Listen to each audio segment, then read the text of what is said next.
Baik, pada video pembelajaran kali ini kita akan masuk ke materi baru, masih dalam rangkaian praktikum operasi teknik kimia 1, yaitu mixing atau agitasi mekanik. Mungkin kalau di modul ditulisnya sebagai mixing dalam tanda kurung agitasi mekanik atau sebaliknya agitasi mekanik dalam tanda kurung mixing. Jadi kita bisa menyebut agitasi mekanik itu sebagai istilah lain dari mixing, meskipun sebetulnya mixing dan agitasi itu memiliki pengertian yang berbeda. Sedikit berbeda, meskipun prinsipnya sebetulnya sama.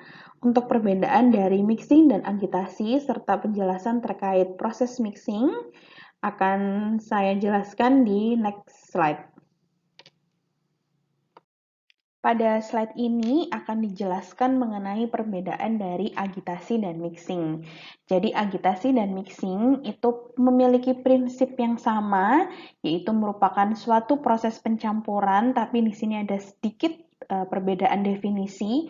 Jadi kalau agitasi itu proses pencampurannya sudah ditentukan secara spesifik. Desainnya sudah ditentukan secara spesifik. Desain dan ketentuan apa yang sudah ditentukan di proses agitasi adalah mengenai pergerakannya, movement dari liquidnya. Kita kan mau mencampur, supaya terjadi pencampuran biasanya dilakukan pengadukan. Ada gerakan yang menyebabkan entah itu liquid, solid, atau gasnya jadi tercampur. Nah, pergerakan itu pada proses agitasi sudah ditentukan pola pergerakannya seperti apa. Sedangkan untuk proses mixing, pola pergerakannya belum ditentukan, sehingga di sini dituliskan non-specific dan random movement. Jadi misalnya kamu mau membuat teh, biasanya ngaduk tehnya ketika dicampur dengan gula itu ada yang searah jarum jam, kemudian setelah searah diganti arah, terus ke kiri ke kanan, atas ke bawah. Jadi movement atau pergerakan dari proses pencampurannya itu beragam, random. Kalau itu adalah mixing. Kalau agitasi, maka ketika kamu membuat teh, pergerakan atau pola pengadukannya misalnya searah jarum jam.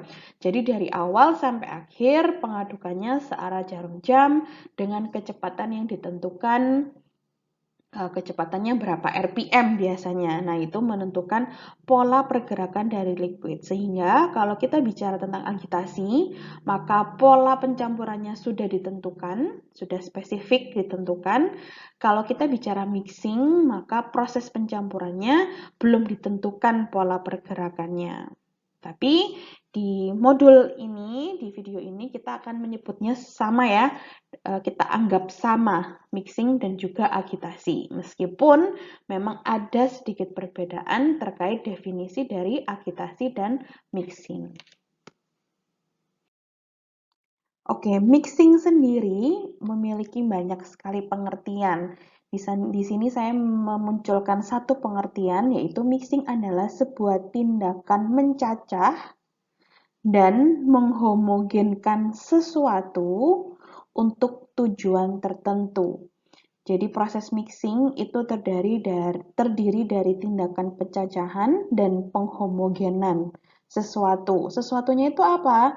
Kamu bisa menghomogenkan solid dan solid, liquid dan liquid, gas dan gas, atau solid liquid, liquid gas. Jadi sesuatunya itu ada banyak macamnya, tidak hanya terkait dengan liquid saja atau solid saja, tapi juga ada gas atau campuran dari keduanya. Untuk tujuan tertentu. Jadi semata-mata ketika kamu mencampurkan sesuatu, tujuannya bukan hanya untuk pencampuran saja, tapi tujuannya itu ada banyak sekali.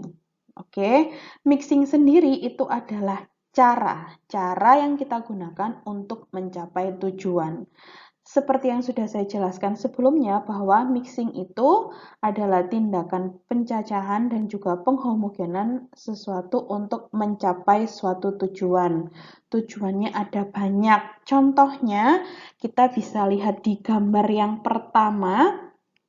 Di sini ya, tadi mixing itu bisa pencacahan, penghomogenan untuk suatu tujuan tertentu. Kita lihat di gambar 1, di situ tujuannya adalah untuk mendapatkan jus yang enak. Untuk bisa mendapatkan jus yang enak, kita butuh juicer atau blender. Dalam proses memblender itu menggunakan prinsip mixing atau pencampuran. Di situ kamu mencacah buah, kemudian kamu memberikan air, kamu memberikan gula, sehingga muncul suatu campuran yang homogen. Nah, di dalam situ ada proses mixingnya. Tujuannya apa? Supaya dapat jus yang enak. Oke, jadi tujuannya macam-macam ya, bukan hanya untuk mencampurkan saja. Contoh yang kedua, tujuannya kamu ingin mendapatkan baju yang bersih. Caranya adalah kamu menggunakan washing machine. Pakai mesin cuci. Baju kotornya dimasukkan ke mesin cuci, dikasih air dan deterjen. Di dalam proses mendapatkan baju yang bersih, terdapat proses mixing, yaitu proses homogen, menghomogenkan deterjen dengan liquid sehingga bisa berfungsi untuk membersihkan baju yang kotor. Selain itu, mixing juga berfungsi untuk supaya baju yang kotor bisa kontak dengan larutan deterjen sehingga noda-nodanya bisa hilang. Itu tadi adalah beberapa contoh tujuan dari proses mixing. Jadi tujuannya ada banyak. Ketika kamu mau melakukan proses mixing, ada beberapa hal yang perlu diperhatikan. Yang pertama di sini adalah viskositas. Oke, contohnya bisa lihat di gambar kedua. Di gambar kedua, kamu punya air, kemudian airnya kamu campur dengan suatu bubuk dan suatu grain. Setelah dilakukan pencampuran, muncullah suatu sirup dari hasil pencampuran. Meskipun di sini grainnya masih tidak larut, tapi dari pencampuran di situ ada peningkatan viskositas. Yang semula hanya air, jadinya sirup. Sirup itu biasanya akan lebih kental dari air. Kemudian diaduk secara terus-menerus sampai grainnya itu larut, muncullah sebuah larutan yang sticky, yang lengket. Biasanya larutan yang lengket itu punya viskositas yang lebih tinggi. Sehingga bisa dilihat ya di sini, proses pencampuran itu bisa mempengaruhi viskositas dari liquid dan viskositas dari liquid bisa mempengaruhi proses pencampuran. Contohnya adalah kamu mengaduk lumpur dengan mengaduk air saja itu pasti berbeda cara mengaduknya. Kecepatannya berbeda, proses mengaduknya berbeda, lama pengadukannya juga jelas berbeda. Kemudian faktor yang kedua adalah densitas, lalu konsentrasi, particle size, ukuran partikel juga mempengaruhi proses pencampuran. Kamu mau membuat larutan gula, ya, berarti kan terdiri dari air dan juga gula. Gulanya ukurannya besar-besar dengan gula yang ukurannya kecil-kecil, maka akan lebih cepat terbentuk larutan gula kalau ukuran partikel atau ukuran gulanya kecil. Dia akan lebih mudah larut. Begitupun dengan konsentrasi. Kemudian ada faktor lain yaitu gas flow. Aliran gasnya, misal kalau kamu menggunakan fluida berupa gas, jadi tujuan prosesnya ada gas di dalamnya. Itu tadi adalah beberapa faktor yang mempengaruhi proses dari mixing. Ada faktor lain juga yang juga merupakan kondisi penting dalam proses mixing, yaitu yang pertama adalah jumlah. Jelas ya, jumlah sangat berpengaruh. Kamu membuat kopi misalnya dalam satu gelas diisi bubuk kopi 100 gram dengan diisi bubuk kopi 20 gram, maka proses pencampurannya akan lebih mudah yang 20 gram dengan satu gelas yang sama ya. Karena jumlahnya bubuknya lebih sedikit sehingga proses pencampurannya lebih mudah. Yang berikutnya adalah temperatur dan juga tekanan. Mungkin kalian sudah sering mendengar, ini kalau susah tercampur kita beri panas. Nah, seperti itu ya kalimat-kalimatnya yang sering kalian dengar. Karena adanya penambahan suatu energi panas biasanya mempermudah suatu pencampuran. Nah, kalau kita bicara mengenai temperatur, maka akan ada kaitan erat dengan tekanan. Jumlah, temperatur, dan tekanan juga faktor-faktor lain yang sudah saya sebutkan tadi itu akan mempengaruhi kamu memilih atau kamu menentukan spek dari tangkinya atau kita sebut sebagai vessel. Vessel itu nama lainnya adalah bejana atau wadah. Kalau kamu mau mencampur, maka kamu akan membutuhkan vessel. Kita sebut sebagai mixing tank, tangki pencampuran. Untuk menentukan spesifikasi mixing tank, maka kamu perlu memperhatikan faktor-faktor yang sudah kita sebut tadi. Oke, kemudian selain itu, ada beberapa hal lain yang mempengaruhi proses mixing, yaitu adanya penambahan impeller atau pengaduk. Karena tujuannya kita mau mencampur, biasanya supaya dia tercampur pasti ada gerakannya toh, pasti harus ada sesuatu yang digerakkan. Ada gerakan, ada movement di dalam mixing tank. Nah, movement tersebut biasanya berasal dari pengadukan, proses pengadukan atau adanya pengaduk kita sebut sebagai impeller. Hal lain yang perlu diperhatikan adalah bentuk dari vessel. Kita lihat gambar yang paling bawah. Ada vessel yang bentuknya lingkaran, yang segitiga atau cone, ada yang bawahnya setengah lingkaran. Masing-masing bentuk vessel ini akan mempengaruhi proses pencampuranmu. Jadi, yang perlu diperhatikan tadi adalah faktor-faktor terkait viskositas, densitas, konsentrasi, kemudian kondisi operasinya ya, temperatur dan juga tekanan, kemudian pengaduknya. Kalau kita bicara tentang pengaduk, berarti nanti yang perlu diperhatikan adalah bentuk pengaduknya, ukuran pengaduknya, kemudian kecepatan pengaduk, dan yang terakhir adalah bentuk vesselnya. Jangan lupa bahwa mixing itu memiliki tujuan yang berbeda-beda. Ada banyak sekali tujuan terkait dari proses mixing. Seperti yang sudah sempat saya mention sebelumnya bahwa tujuan mixing itu ada banyak. Kenapa sih kok ada banyak? Nah, di sini dituliskan bahwa mixing vessel atau mixing tank atau tempat atau tangki pencampuran itu berisi banyak dari unit operasi.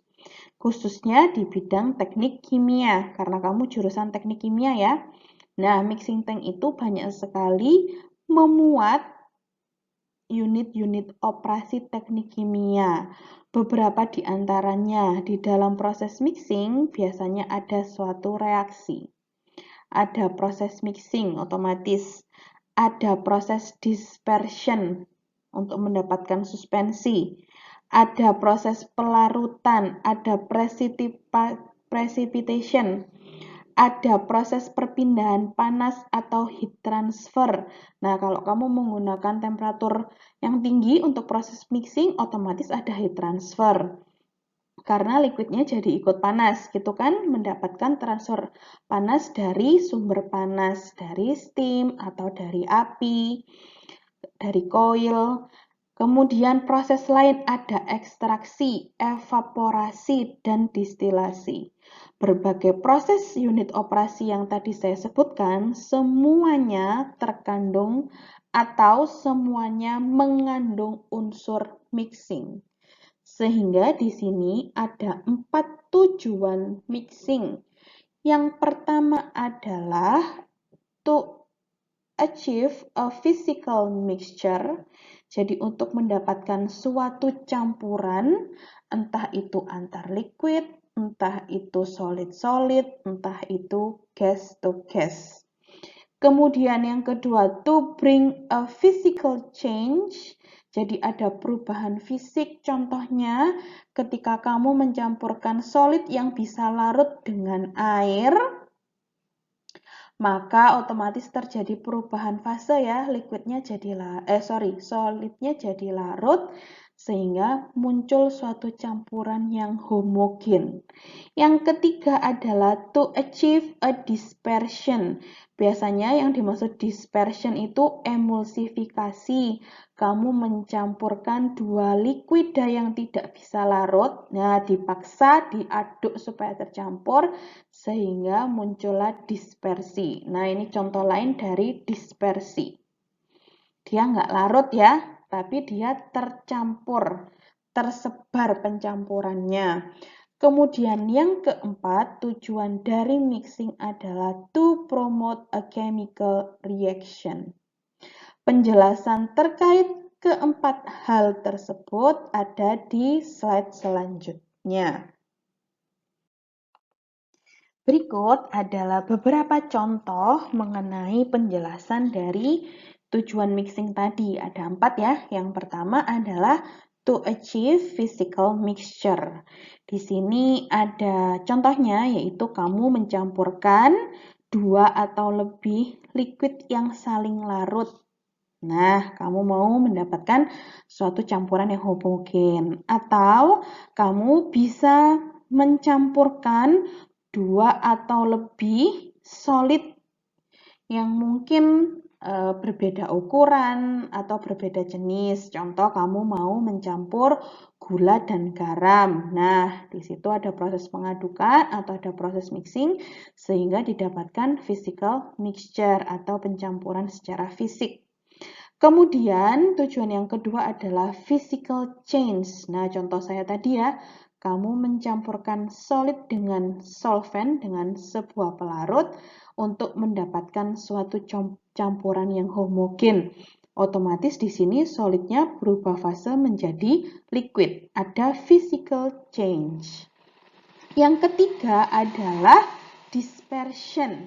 To achieve dispersion. Tadi saya memberikan contoh emulsi. Nah, emulsi itu bisa terbentuk ketika kamu mencampurkan dua immiscible liquid. Dua liquid yang tak saling larut. Contohnya adalah air dan minyak. Kamu paksa dia untuk bercampur sehingga dia nggak bisa menjadi satu larutan yang homogen tapi membentuk sebuah emulsi. Oke, hanya sebuah campuran tapi tetap terdiri dari minyak dan air. Atau kamu juga bisa membentuk dari proses dispersi yaitu sebuah suspensi atau paste. Nah, ketika kamu mencampurkan solid ke liquid, jadi tidak semua solidnya larut sehingga terbentuklah suspensi atau paste tadi, berbentuk paste. Yang keempat, tujuan keempat adalah promotion of reaction. Jadi di sini proses mixing itu bisa berfungsi untuk mengaktifasi, untuk promote atau untuk meningkatkan, untuk kontrol chemical reaction. Jadi proses mixing itu bisa mensukseskan seperti itu ya, suatu reaksi kimia. Supaya apa? Supaya terbentuk suatu produk yang seragam. Itu tadi adalah 4 tujuan mixing beserta contohnya. Jadi ada 4 tujuannya, sebenarnya tujuannya ada banyak, tapi dirangkum menjadi 4 tujuan utama beserta contoh-contohnya. Oke, berikutnya kita akan membahas mengenai Apa saja sih peralatan yang kita gunakan kalau kita mau melakukan pencampuran? Yang pertama jelas kita butuh wadah, tadi disebut sebagai vessel. Di sini dituliskan vessel body. Wadahnya, bejananya. Kemudian, karena mau mencampurkan sesuatu, butuh gerakan. Gerakannya berasal dari impeller atau pengaduk. Nah, ini yang ditandain sama dia, pengaduk. Di sini pengaduk fungsinya untuk mengkonversi energi rotasi menjadi suatu flow atau aliran.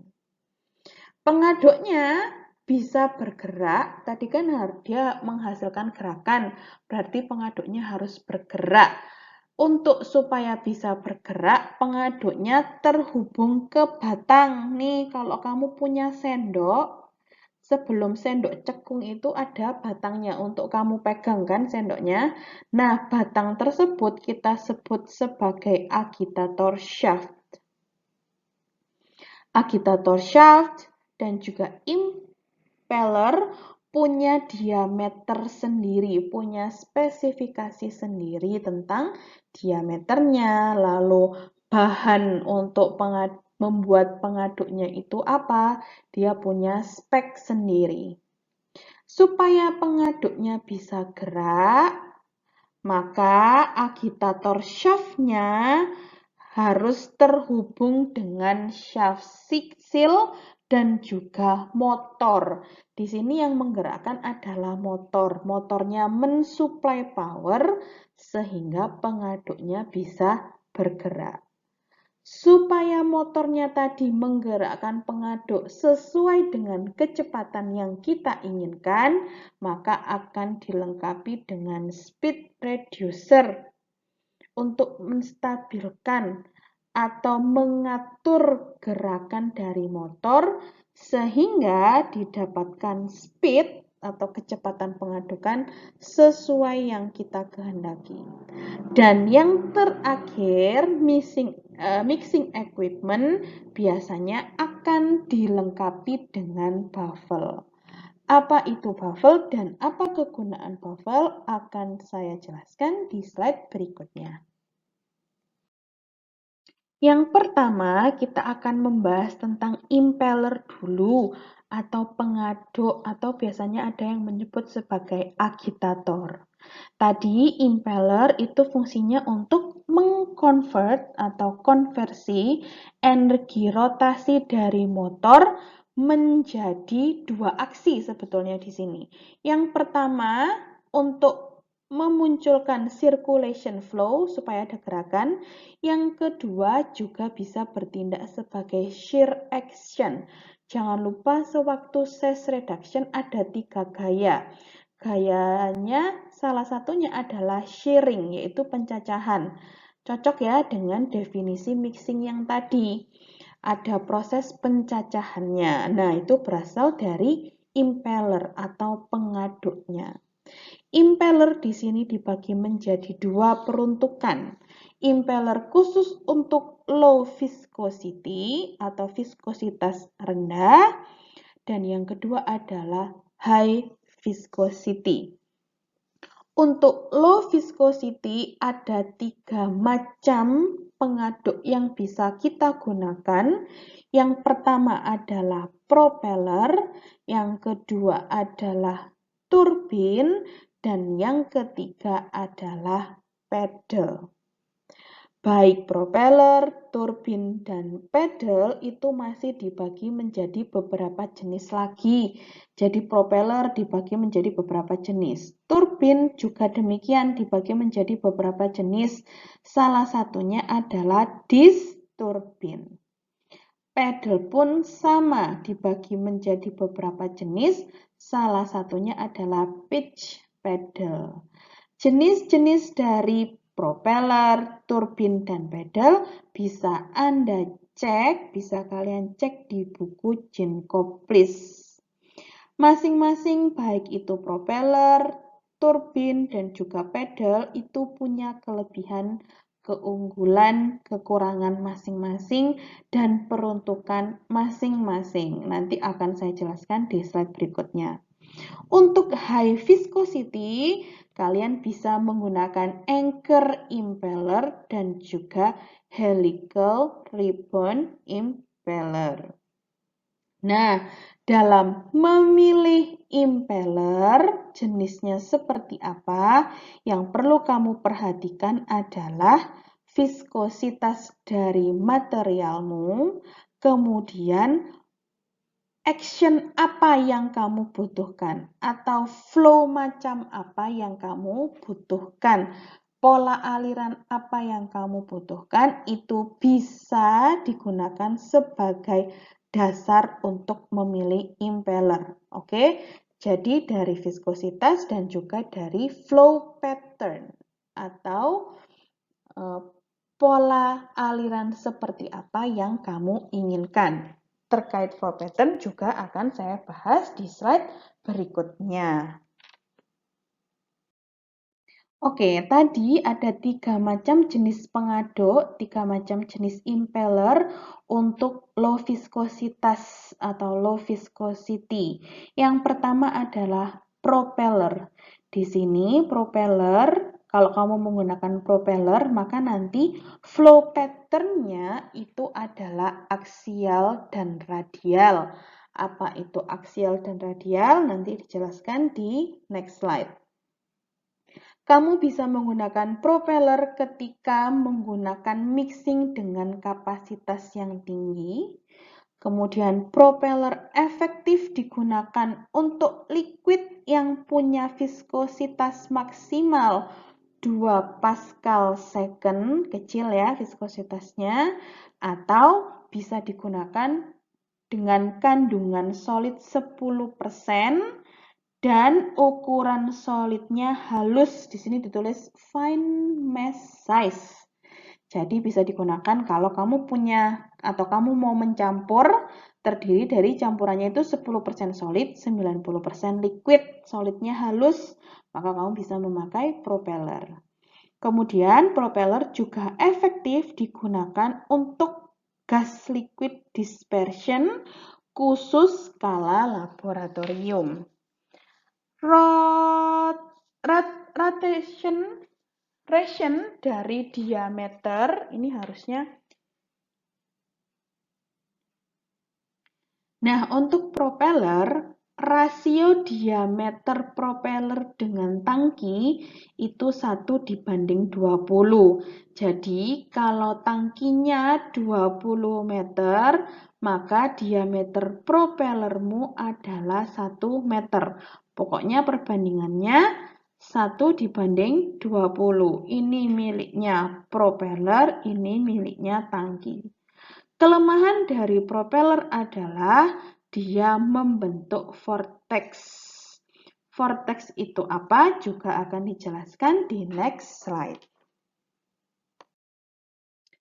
Jenis pengaduk yang kedua adalah turbin. Di sini ciri khasnya turbin adalah biasanya terdapat ring atau dikelilingi ring atau dikelilingi oleh perforated inner.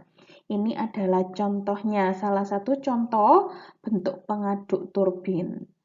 Pengaduk turbin memiliki diameter 30-50% dari diameter vessel. Maka kalau vesselnya punya diameter 20 meter, maka diameter turbin adalah 0,3 kali 20 atau 0,4 kali 20 sampai 0,5 dikali 20. Ini boleh 31, 35, 39, dan seterusnya.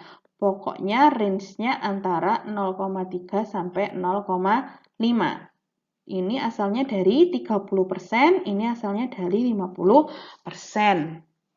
Kemudian kalau menggunakan turbin, maka flow pattern-nya, pola alirannya adalah radial dan tangensial. Turbin cocok digunakan untuk proses dispersion, khususnya menghasilkan emulsi atau proses emulsifikasi. bisa digunakan untuk liquida dengan viskositas 6 Pascal second, kalau propeller tadi 2 Pascal second. Nah, ini lebih tinggi viskositasnya. Bisa digunakan untuk menghandle slurry yang terdiri dari 60% solid. Nah, itu turbin. Kalau propeller tadi 10% solid. Ini lebih tinggi ya, turbin. Kemudian cocok digunakan untuk liquid dengan large volume yang besar, dan penggunaan turbin bisa mengurangi vortex. Jadi kalau propeller tadi malah menghasilkan vortex, yang turbin itu bisa mengurangi vortex. Nah, jenis pengaduk yang terakhir, impeller yang terakhir adalah pedal. Jangan lupa ya bahwa propeller, turbin, pedal tadi itu masih dibagi menjadi beberapa macam pengaduk. Untuk pedal biasanya terdiri dari blades-nya flat. Blades itu yang mana? Nih. Oke, blades itu seperti pisau ya. Kita sebut sebagai pisau. Mata pisaunya ada berapa? Nah, seperti itu. Nah, mata pisau untuk pedal itu flat. Kemudian biasanya penggunaan pedal itu khusus beroperasi di low speed. Untuk flow pattern dari pedal adalah tangensial dan radial. Kemudian nggak mungkin terjadi vortex. Pedal juga nggak bisa digunakan untuk membentuk suspensi. Biasanya pedal yang akan sering ditemui, pedal yang terdiri dari 2 blades atau 4 blades. Nah, ini contohnya ini terdiri dari 4 blades. Untuk diameternya cukup besar, yaitu 50-80% dari diameter dalam vessel. Berarti kalau diameter dalam vessel D itu diameter internal, diameter dalam vessel 20 meter, maka diameter pedalmu adalah 0,5 sampai 0,8 dikali 20 meter.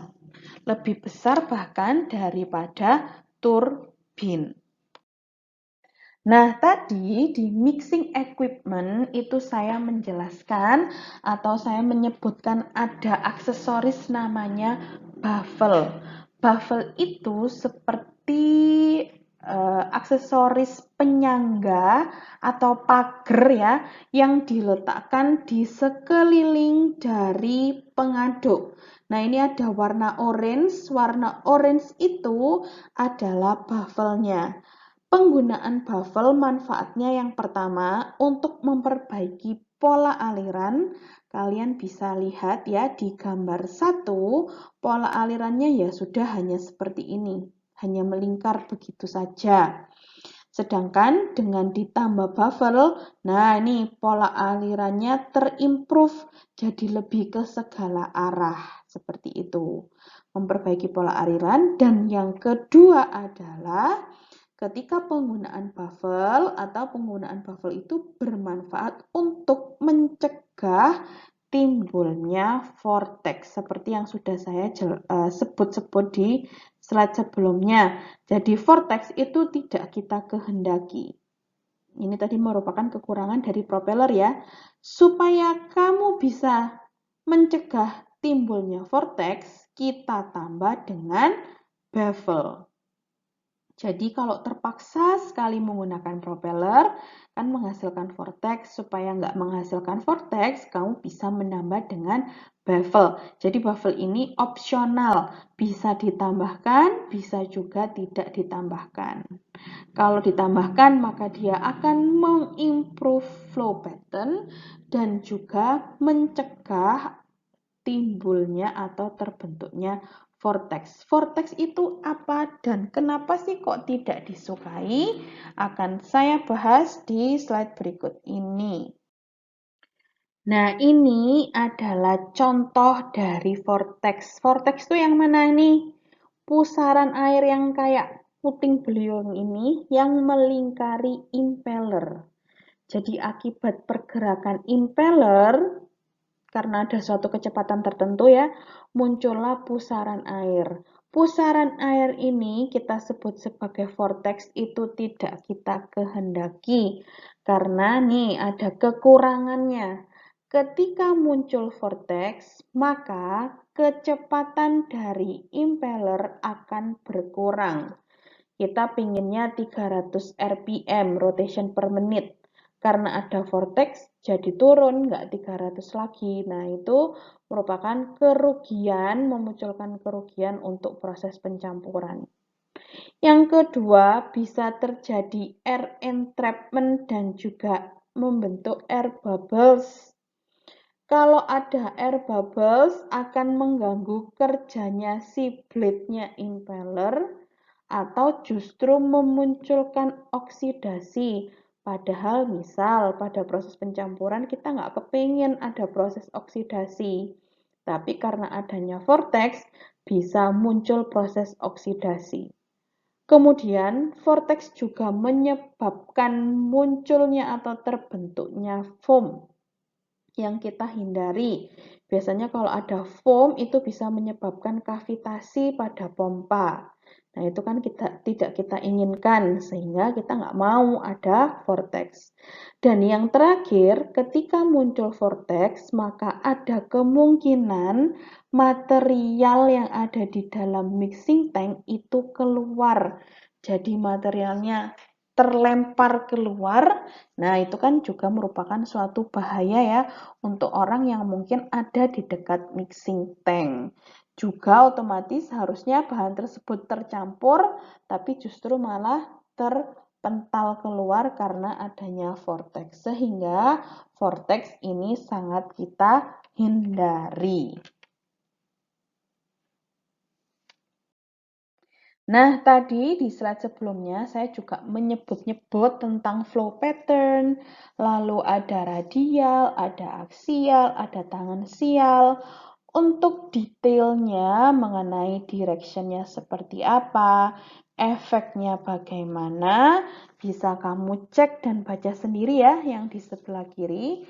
Kira-kira kalau tangensial, flow patternnya itu bentuknya seperti ini, dia melingkar. Oke, kayak kamu ngaduk gula gitu searah jarum jam, nah itu tangensial. Untuk radial, dia hanya ke kiri, ke kanan, ke kiri, ke kanan. Jadi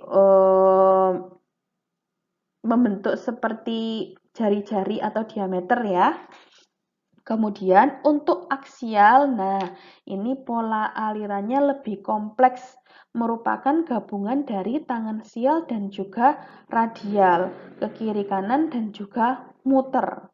Jadi aksial ini biasanya lebih disukai pada proses mixing.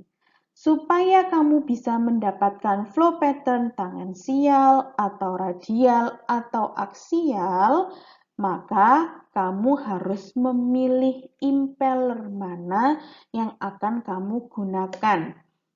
Karena tadi di slide sebelumnya, masing-masing impeller itu punya flow pattern sendiri-sendiri. Jadi kalau mau tangensial, maka kamu gunakan impeller A misalnya, radial impeller B, dan aksial bisa menggunakan impeller C.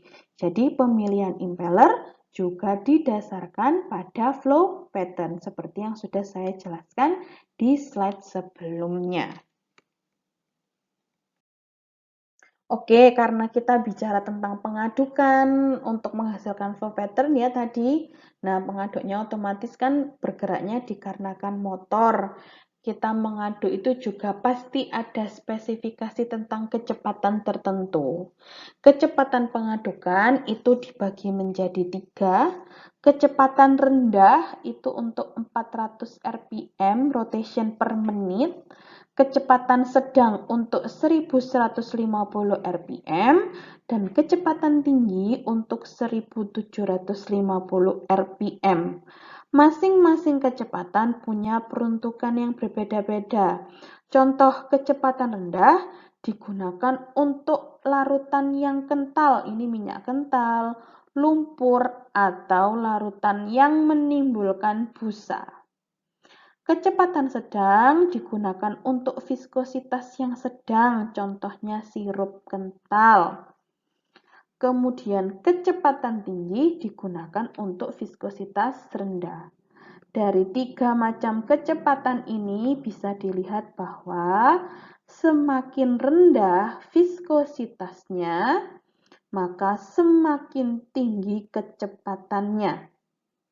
Dan semakin tinggi viskositasnya, maka semakin rendah kecepatannya. Sehingga nilai viskositas dan nilai kecepatan itu berbanding terbalik. Jangan sampai lupa. Kalau encer air, kamu justru pakai kecepatan yang tinggi. Kalau larutannya viskositasnya besar atau sangat kental, maka kecepatannya justru harus rendah. Nah, di kanan ini saya tampilkan kembali faktor-faktor apa saja yang harus kamu perhatikan pada proses mixing. Yang pertama, sifat fisik fluida meliputi densitas dan viskositas. Kemudian yang kedua adalah jenis dan ukuran pengaduk. Tadi ya, entah propeller, turbin, atau pedal, nanti ada kaitannya dengan flow pattern yang kamu inginkan. Yang ketiga adalah daya pengaduk. Ini akan ada hubungannya dengan kecepatan. Semakin tinggi kecepatan atau semakin kental kecepatan, butuh daya pengaduk yang besar. Dan yang terakhir, faktor keempat adalah nisbah cair padat. Nisbah itu adalah bahasa baku dari perbandingan atau rasio. Rasio cair dibanding padat itu juga mempengaruhi proses mixing. Seperti tadi propeller itu hanya bisa menghandle kalau padatannya cuma 10%. Sedangkan kalau turbin padatannya bisa sampai 60%. Nah, ada kaitannya ya dengan proses mixing. Parameter yang harus kamu hitung pada proses mixing itu ada 3. Yang pertama adalah bilangan Reynolds atau Reynolds number. Digunakan untuk menentukan jenis aliran. Ada 3 jenis aliran, yaitu aliran laminer, transisi, dan yang ketiga adalah turbulen. Kalau di Genkoplis, laminer itu NRE-nya kurang dari 2100, transisi 2100 sampai 4000, kalau turbulen NRE-nya lebih dari 4000. Angka NRE itu dimensionless alias tidak punya satuan. NRE-nya digunakan untuk mengetahui jenis aliran yang ada di dalam mixing tank. Rumusnya atau NRE-nya bisa kamu cari dari rumus ini. D kuadrat dikali N dikali Rho dibagi mu. D adalah diameter impellernya, N adalah rotation speed-nya, Rho adalah densitasnya, dan mu adalah viskositas. Nanti semua angka masukkan ke sini, satuannya dicoret-coret-coret sampai akhirnya didapatkan bilangan Reynolds yang harus dimensionless. Dia nggak punya unit, nggak punya satuan. Itu tadi adalah parameter yang pertama yang harus kamu hitung. Nah, parameter yang kedua adalah bilangan power atau NP. Bilangan power ya, kalau tadi yang pertama adalah bilangan Reynolds atau Reynolds number. Ini sekarang power number. Sama dengan bilangan Reynolds, NP juga dimensionless, nggak punya satuan. NP itu menunjukkan konsumsi power yang digunakan impeller untuk menghasilkan kecepatan tertentu. Cara menghitungnya adalah P power dari impellernya dibagi Rho dikali N kubik dikali D pangkat 5. Untuk pengertian Rho, N, dan D sudah ada di sini, bisa kalian baca. Nah, ini ada beberapa ketentuan nilai power atau bilangan power tergantung dari flow pattern-nya. Kalau axial flow, nilai powernya ada di range 0,3 sampai 0,75. Kalau hasil flow pattern dari pedal itu bilangan powernya dalam range 0,75 sampai 3 dan yang paling tinggi kalau radial dari turbin itu bilangan powernya 3 sampai 6. Nah, bilangan power dan NRE itu punya kaitan yang erat. Oke, nanti silakan dicari bagaimana pengaruh dari bilangan Reynolds terhadap bilangan power. Itu tadi adalah parameter 2 yang harus kamu hitung. Nah, parameter yang ketiga adalah kamu harus menghitung bilangan Freud. Sama seperti parameter sebelumnya, bilangan Freud ini juga dimensionless, nggak punya satuan. Bilangan Freud itu merupakan pengukuran rasio gaya inersia dan gaya gravitasi. Biasanya digunakan untuk menganalisa fluid flow problem. Kalau ada masalah mengenai laju fluidanya atau flow pattern-nya juga bisa digunakan atau diketahui dengan menghitung bilangan Freud atau NFR.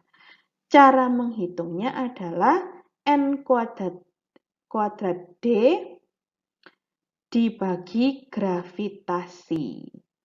N adalah rotation speed-nya, dinyatakan dalam revolution per second. D-nya adalah diameter impellernya, dinyatakan dalam meter. Kemudian G-nya adalah gravitasi. Bisa pakai 9,8 meter per sekon kuadrat. Nah, itu tadi adalah penjelasan mengenai mixing. Di awal tadi dijelaskan mengenai apa perbedaan mixing dan agitasi. Kemudian definisi dari mixing. Faktor apa saja yang mempengaruhi mixing, kondisi operasinya bagaimana.